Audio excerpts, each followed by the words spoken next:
Argentina yang unggul jauh secara kualitas tampil dominan sejak fluid kick-off babak pertama. Kejutan pertama terjadi di babak pertama. Skema bertahan Shin Tae-yong berhasil membuat para penyerang Argentina tak berkutik, termasuk Alvarez. Kompaknya pertahanan yang dijaga Jordi Amat dan Elkan Baggio membuat Argentina menderita, di mana satu-satunya gol tercipta berkat sepakan jarak jauh dari De Paul. Meskipun diremehkan bakal dibantai habis, namun di atas lapangan, para punggawa Garuda mampu membuktikan kalau mereka tidak semudah itu untuk dikalahkan. Oke, Indonesia 0, Argentina 2. Overall saya melihat ini secara konklusinya menjadi kalah yang membanggakan. Memang kalah tapi membanggakan. Karena kalahnya 0-2 dari tim juara dunia Argentina. Tetapi yang kenapa menjadi membanggakan adalah bagaimana performa atau penampilan dari timnas kita. Apa yang menjadi kelebihannya atau yang membuat publik bola Indonesia memberikan dukungan atau apresiasinya. Itu adalah mentalitas. Jadi kelihatan bahwa walaupun lawan tim juara dunia Argentina, kepercayaan diri, ketenangan, kerja keras, disiplin, dan semua itu tergabung dalam yang namanya mentalitas itu muncul. Jadi nggak kelihatan tuh inferior itu. Ya menit-menit awal ada lah grogi-groginya gitu kan, tetapi kemudian seiring perjalanan terutama di babak kedua, penampilan timnas Indonesia semakin membaik. Memang di babak pertama pendekatannya sangat defend, begitu hilang bola langsung turun semua pemain ke wilayah pertahanan sendiri. Jadi kalau kita lihat penguasaan bola memang jomplang. Overall penguasaan bola 76-24%, 76 Argentina, 24 Indonesia. Juga peluang shooting 21 Argentina, Indonesia 5, yang mengarah ke gawangnya Indonesia 2, Argentina 7. Memang secara sepak bola, secara aspek-aspek itu kita kalah dari Argentina, tetapi sebagai tim yang ada di level 149 FIFA ranking, memperlihatkan keberanian, memperlihatkan nyali-nyala, memperlihatkan mentalitas, nggak gampang menyerah, terus berjuang habis-habisan supaya tidak menjadi sasaran bulan-bulanan dari Argentina yang juara dunia. Jadi itu positif poinnya dari pertandingan FIFA Matchday Indonesia melawan Argentina.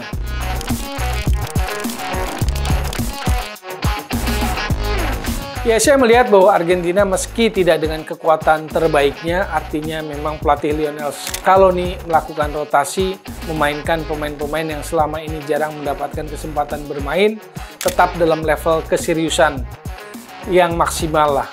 Hanya saya lihat ada kehati-hatian. Kehati-hatian dalam arti bahwa para pemain Argentina tidak mau ambil resiko cedera. Jadi mereka dalam pengambilan situasinya cukup berhati-hati karena ini off-season, dia akan menghadapi season baru dengan klubnya nanti, jadi mereka sangat berhati-hati di FIFA Matchday bulan Juni ini. Tetapi kalau bicara serius, saya pikir serius, meski tanpa Messi, tanpa Angel Di Maria, tanpa Otamendi, Rodrigo De Paul tidak main, Alexis McAllister tidak main, Enzo Fernandez tidak main, tetapi saya lihat bahwa keseriusannya Argentina tetap mempertahankan reputasinya sebagai tim ranking 1 dunia, sebagai juara dunia 2022 Qatar.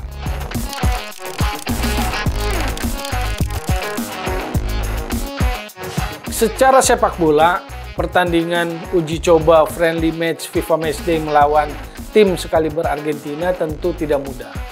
Karena levelnya berbeda, secara teknik, secara sepak bolanya berbeda. Tetapi tentu harus ada manfaat yang diambil. Saya pikir manfaat yang diambil oleh timnas Indonesia dari pertandingan semalam adalah soal mentalitas, soal ujian menghadapi tekanan, menghadapi lawan yang secara kualitas di atas, lalu disiplin, organisasi permainan disiplin, daya juang, pantang menyerah gitu loh. Jadi menurut saya sih manfaat terbesar yang didapatkan oleh para pemain kita adalah mereka kini punya keyakinan bahwa mereka sanggup menghadapi tim dengan level yang lebih tinggi asal mereka disiplin, asal mereka punya mentalitas, dan mereka tetap punya kepercayaan diri. Sepanjang mereka pertahankan kepercayaan diri, disiplin, kerja keras, tidak mudah menyerah, daya juang, dan itu dirangkum semua dalam mentalitas, saya pikir Indonesia dapat manfaat dari pertandingan semalam, terutama untuk persiapan menghadapi Piala Asia yang akan berlangsung di awal tahun depan.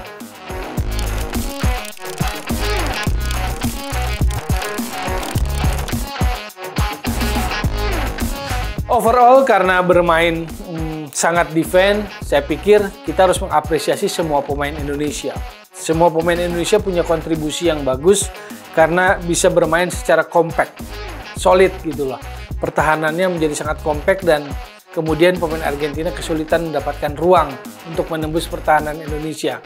Tetapi kalau kita mau lebih sedikit cermat, kita memang bisa melihat ada dua pemain kita, Kapten kesebelasan Asnawi Mangku Alam Bahar dan juga Marcelino Ferdinand, yang menurut saya sih ada sedikit nilai lebih lah dibandingkan teman-teman lainnya. Asnawi luar biasa, fighting spiritnya sebagai kapten kesebelasan dan itu menular saya pikir. Apa yang dia tampilkan, daya juangnya, tidak kenal menyerahnya, keberanian duel-duelnya dengan pemain level dunia seperti Argentina patut diacungi jempol. Jadi fighting spirit Asnawi yang luar biasa, sementara Marcelo Ferdinand menurut saya sih memang ini bakat yang luar biasa dimiliki oleh Indonesia. Usianya belum genap 19 tahun, tapi dia punya kepercayaan diri, dia punya skill yang luar biasa. Main dengan Argentina dia berani pegang bola, atau pemain yang menurut saya sih paling punya skill lah. Berani pegang bola dan gak mudah direbut oleh lawan, bahkan akhirnya harus dijatuhkan oleh pemain Argentina untuk bisa menghentikan Marcelino. Jadi Marcelino kelihatan menonjol dengan segala kemudahannya, dia tidak memperlihatkan itu di lapangan. Tetapi kemudahannya justru dia menunjukkan bahwa dirinya punya sesuatu. Jadi saya pikir wajar, bukan mengecilkan yang lain, tapi kalau kemudian publik melihat bahwa memberikan sebuah apresiasi lebih kepada Asnawi dan juga Marcelino Ferdinand.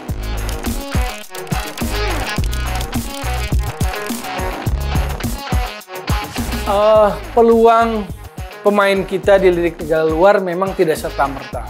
Apa yang ditampilkan lawan Argentina tidak akan membuat serta-merta pemain kita, contohnya misalnya Asnawi dan Marcelino, dilirik oleh klub-klub Eropa yang lebih elit levelnya. Saya pikir enggak otomatis atau serta-merta enggak. Karena biasanya kalau klub-klub elit itu akan memantau pemain secara panjang ya. Nggak instan, nggak dalam satu pertandingan, tetapi dalam pantauan yang memang perjalanan panjang. Jadi track recordnya diamati. Buat saya sih kita nggak perlu terlalu berharap ke sana.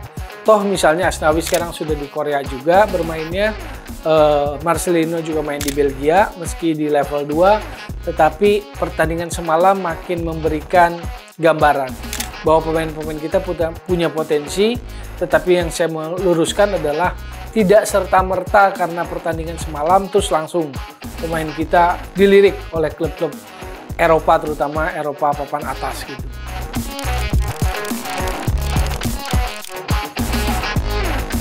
Untuk lawan Indonesia, ketidakhadiran Messi secara teknik, secara permainan di lapangan tidak terlalu berpengaruh. Karena overall kualitas Argentina masih di atas Indonesia. Jadi kalau kita bicara hanya sekedar pertandingan Argentina-Indonesia, karena kualitas Argentina lebih baik, jadi ketidakhadiran Messi tidak terlalu berpengaruh. Tetapi dalam konteks bahwa Messi adalah pemain paling berpengaruh di tim Argentina, paling memberi warna atau roh permainan dari Argentina dalam satu dekade terakhir, jelas menurut saya sih tidak bisa dipungkiri. Walaupun kalau ada Messi pun belum tentu juga misalnya pelatihnya memberikan kesempatan bermain. Karena pemain-pemain utama lainnya seperti Enzo Fernandez nggak main, Alexis McAllister nggak main, Rodrigo De Paul nggak main, kan begitu. Jadi saya pikir yang kehilangan kalau nggak ada Messi ya magisnya aja. Kita tahu Messi adalah pemain terbaik dunia sepanjang masa, 7 Ballon d'Or gitu loh. Jadi buat saya sih kehadirannya adalah sebuah magnet, sebuah magis. Dia anugerah untuk sepak bola gitu. Jadi intinya itu. Dia anugerah untuk sepak bola, dia pemain terbaik dunia sepanjang masa, melampaui Pele dan Maradona. Ada tadinya mau datang ke GBK dan penonton publik Indonesia mau lihat langsung gitu. Sebetulnya momen itu yang diincar. Jadi kalaupun semalam tidak ada Messi, lebih kepada magisnya Messi aja. Tapi secara teknik nggak pengaruh buat Argentina karena kualitas Argentina masih di atas Indonesia. Lihat secara teknikal statistik sepak bolanya, semua aspek Argentina di atas kita. Ya memang karena dia juara dunia ranking 1 dan pemain-pemainnya pun bertebaran di klub-klub utama Eropa.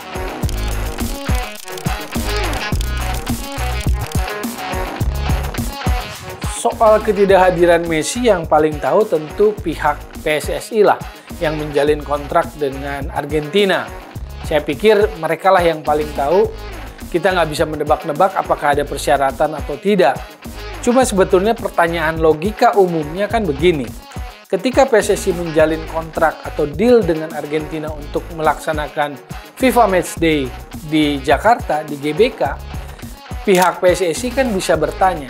Apakah bisa bertanya atau meminta gitu loh untuk disertakan Messi, kan bisa sebetulnya pada saat negosiasi atau deal kontrak itu. At least bertanya apakah Messi ataukah Indonesia meminta Messi hadir gitu kan. Sebetulnya pada saat itu pun jawaban kan bisa didapat. Jawaban tuh kemungkinan bisa didapat. Jawaban dari pihak Argentina terkait Messi itu kan bisa diperoleh. Jadi sebetulnya logika pertanyaan awamnya itulah yang ketika mulai ada berita-berita berkembang bahwa Messi tidak akan ke Jakarta itu tidak terjawab. Tidak terjawab oleh PSSI, tidak terjawab oleh pihak manapun, tapi ya memang publik kita antusias mendukung timnas, terutama lawannya adalah sekaliber Argentina. Tapi saya sekali lagi mau bilang bahwa yang paling tahu tentu yang menjalin deal kontrak. Yang kedua adalah pada saat menjalin deal kontrak sebetulnya bisa mempertanyakan atau meminta syarat Messi untuk hadir. Dan pada saat itu juga sebetulnya pihak PSSI bisa mendengar jawaban dari pihak Argentina. Logikanya kan seperti itu sebetulnya.